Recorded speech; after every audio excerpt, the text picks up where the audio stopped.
It started like a raindrop, raindrop, but it's already covering me. My heart keeps swaying non-stop, non-stop. I guess I gotta swim in the sea. Oh, yeah. So I have gone ahead to fold my fabric into two. This fabric here, I'll be cutting the back piece of the top. So I'll go ahead and take my basic bodice. That's, I'll take my shoulder point, which is 8 inches.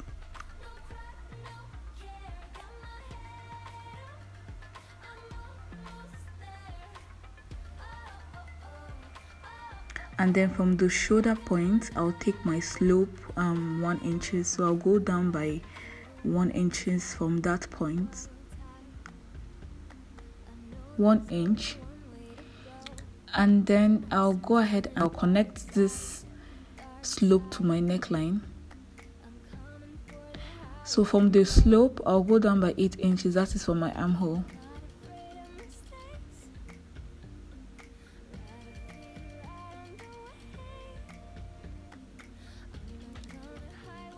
I am just making sure that this is also 8 inches. Now I'll go ahead and connect this point to the slope.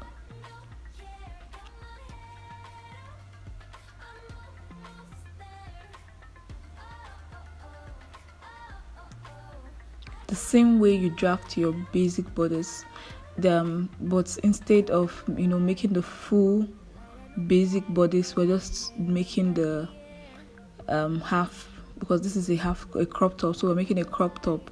But the same way you draft it, that is the same way you do this. So now I'm just taking my bust points from the shoulder, not from the slope, from the shoulder, the neckline. I'll take my bust points, and then the length of the top is going to act as my waist point. So now just rule a line on the armhole, and then I'll go ahead and divide my round bust by 4.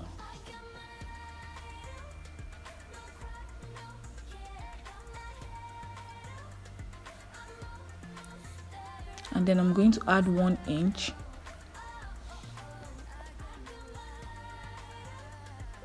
and then I'm going to add ½ inch. The 1 inch I added is because we are going to be placing this with the facing. So we're going to be sewing this with its facing. That's the front piece. We're going to be sewing it with a facing. So that is why I'm adding the 1 inch and then the ½ inch. So now I'll connect these lines together, and then I'll go ahead and make a curve on the armhole with my free hand.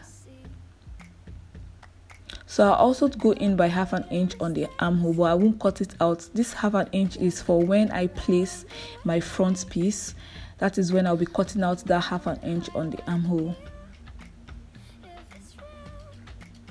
So now I'll go ahead and place this on a fresh fabric. This is going to be the front piece. So I'm going to place this and just trace it out, and then also place this on a fresh fabric again. I'll place the both of them on a fresh fabric again to cut out the facing. So the front piece is going to have a facing, and on the neckline on the back piece, I'm just going to be using the bias method. So I'll place this both fabric on a fresh fabric to cut out the facing, to trace out the facing.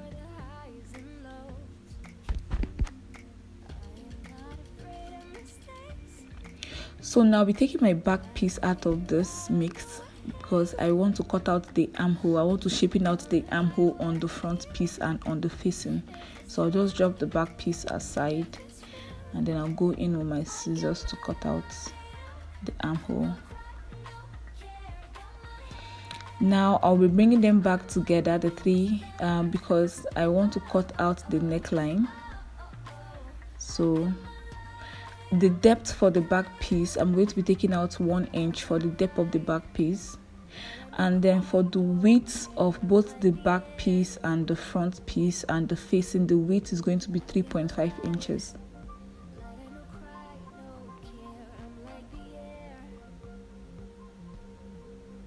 So I'll go ahead and connect the points together and cut it out. I'm cutting it out on all of them because the depth of the front piece is going to be different. It's going to be, but we're going to be using the same width. I'm going to be taking this out now to cut out the depth for the front piece. Now from the center front on the waist point, I'll just go ahead and rule a line to connect to the width, to the neck width. Just what I just did right now. So go ahead and do the same thing I just did right now. If you're doing this project with me, you place your ruler on the waistline on the center front and then connect it to the width. So now just indicate which one is my front piece.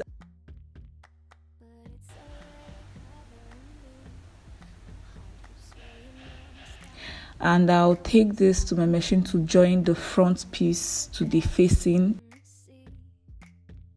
Like I'm just going to go ahead and sew the right part to its own facing. I don't know how to explain this, but anyways, I'll sew by 1/2 inch. That is why we left so many allowance. I'll go ahead and sew this by 1/2 inch, and then I'll flip this. After sewing, I'll flip it to the right side to stop stitch.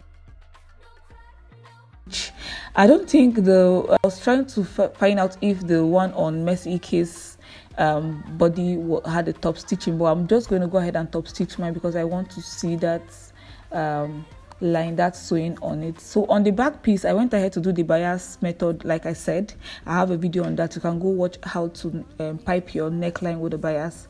So I did that, and now I'll be attaching the back piece to the front piece.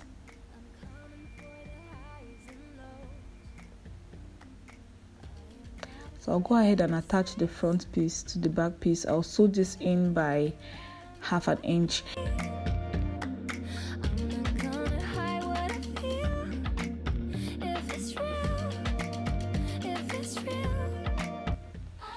Now just go ahead and cut out the band. This band should be as long as you want and as wide as you want. So this is mine. And if you look at the Mercy Case two-piece, the band there, you can see that it has a shape at the end. But my fabric wasn't enough, so I was managing my fabric. But this is how the band, this is what I'm going to be using as my band. And now I'll just go ahead and place my tape and find out what I have on the armhole to cut out the sleeves. So this is what I'm using for the sleeves. And you know, it has a gather. So because of the gathers, like the puff, I'm going to take 7 inches before I start taking my actual sleeve measurements. So I'll go ahead and take 7 inches.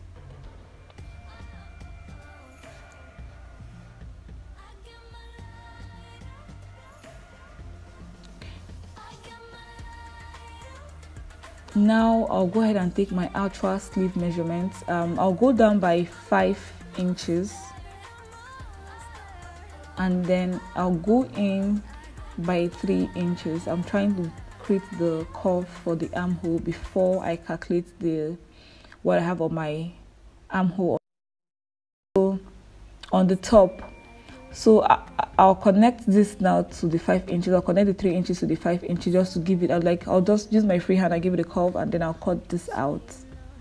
So before I go sew, I'm just going to place my tape and find out how many inches I have there, and then I'll take out what I had on my armhole, and then plus 1/2 inches sewing allowance, and then I'll go ahead and notch, so I'll know where to stop when I'm sewing a gather stitch on that 7 inches I took. And then on the base of the sleeves, I'll just go ahead and hem this and then create a channel for the elastic. If you look at the Mercy Case sleeve, it had elastic, so I'm just going to create this channel for the elastic. And then my sleeve is not as long as hers, so I advise you go ahead and increase your sleeve, like add inches to your sleeves, probably make it your round full sleeves length. And then, you know, put your probably add more 2 inches just to create channel for your elastic. But mine is because I was managing my fabric. It was not until I started the project that I realized I didn't have much fabric to, you know, make the trouser to, and I wanted them to be of the same fabric. So now I'll just go ahead and pass the elastic through the channel I created, and then I'll go sew. So I'll go ahead and connect this sleeve to the top.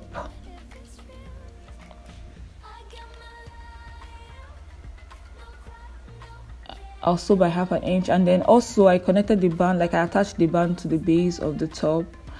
And yeah, you guys, this is the top.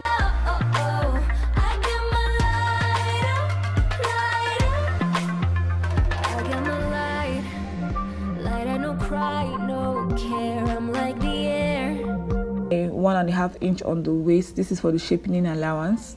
And then I'll take my hip points. I like to chalk this in the middle because I want to get a straight horizontal line, like, yeah, a straight line.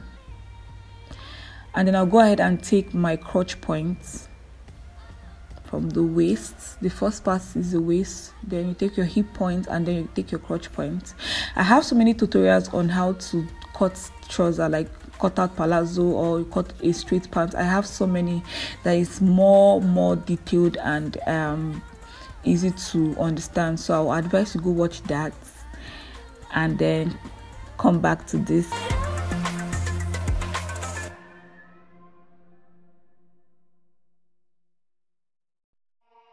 It started like a raindrop, raindrop, but it's already covering me.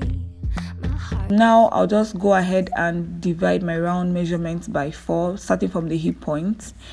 I'll divide it by 4, and then I'll connect it straight to the waist because I'll be making 2 pleats on the waist. So I'll take this hip measurement straight to the waist, and then I'll connect. Now I'll divide my round lap by 2, and then I'll chalk that down on the crotch point, and then I'll add standard 2 inches. Now I'll place my hand, like free hand, to connect and give it a curve. That's the normal crotch curve. And then now I'll place my tape on the crotch to find out how many inches I have, divide that number by 2 to get the middle point of the palazzo. So I'll just place it on all points. I'll just try to get the middle point on the palazzo. So yeah, the next thing is for me to divide my round lap by 2, and then whatever number I get, I'll chalk that down on the middle point to the left and to the right.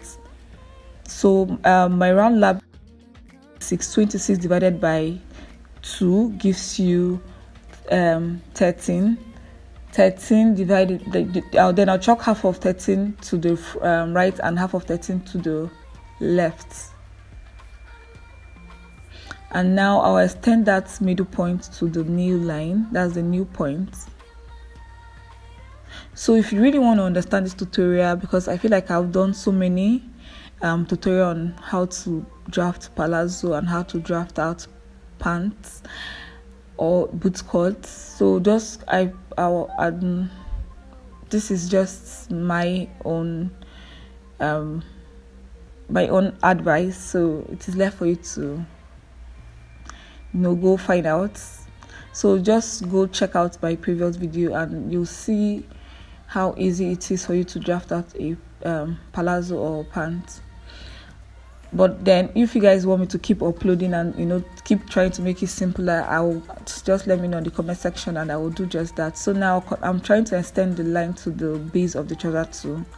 That's the middle point. I'm extending it to the base, and then I'll do the same thing I did on the new point and on the tie points. I'll divide my round base by 2, and then whatever number I get, I'll chalk half of it to the left and half of it to the right. Now I'll just go ahead and connect these lines together.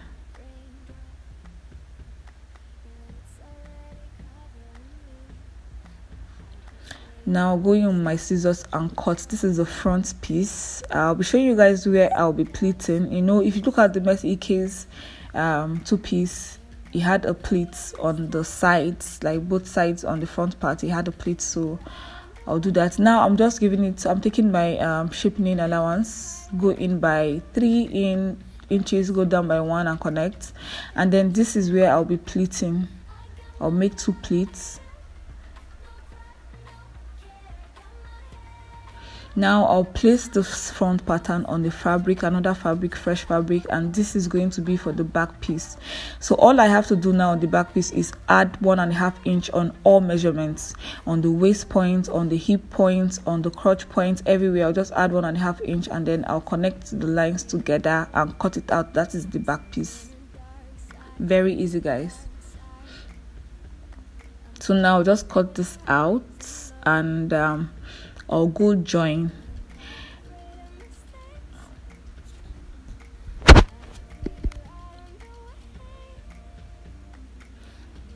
So how to join? I'll take one leg of the back piece and one leg of the front piece. That's one piece of each, and then I'll place it together, one piece of the front and one piece of the back, and I'll place it together.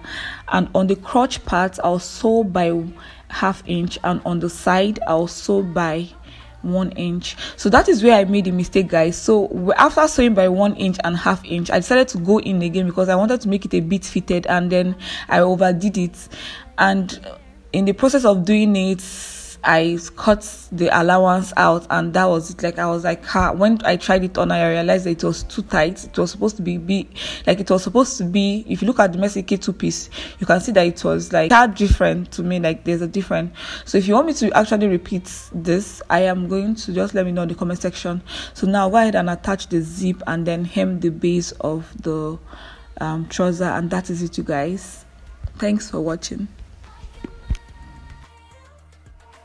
It started like a raindrop, raindrop, but it's already covering me.